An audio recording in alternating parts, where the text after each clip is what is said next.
Hi guys! Welcome to my YouTube channel po. New day, new video po tayo ngayon. Pag-usapan po natin tungkol po sa pagbabayad ng ating SSS contribution at SSS loan online po. Dahil may mga instances po tayo pagpunta po natin ng SSS, sobrang haba po ng pila. At minsan po, aabutin po tayo na maghapon para lang po magbayad ng ating contribution at ating SSS loan. Ngayon, pwede naman po tayong magbayad gamit po ang GCash po natin. Ayan po.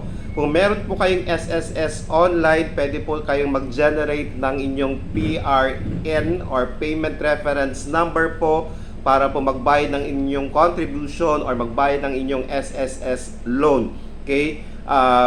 Pag nakapag-generate na po kayo, ayan po, pumunta po tayo sa GCash app. Ayan po, at hanapin po yung biller po natin na SSS contribution or SSS loan at ilagay lang po dito ang code na binigay po sa ating PRN o Payment Reference Number at ilagay lang po yan kung magkano po yung babayaran po ninyo at kung ilan pong contribution at ilang loan ang babayaran po ninyo at isubmit po ito para po makapagbayad po tayo ng ating SSS loan or SSS contribution.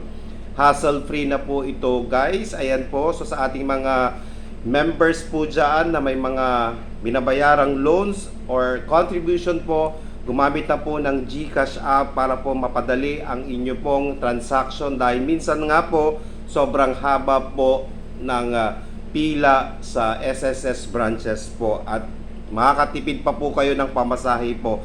Yes, meron pong 10 pesos charge po ito. Pero kung i-compare po sa mga effort na ibibigay po natin at pamasahe po natin, mas malaki po yun compared po kung tayo po ay nagbabayad online. Real time po siya, agad-agad po natin makikita sa ating SSS online ang binayad po nating contribution at SSS loan.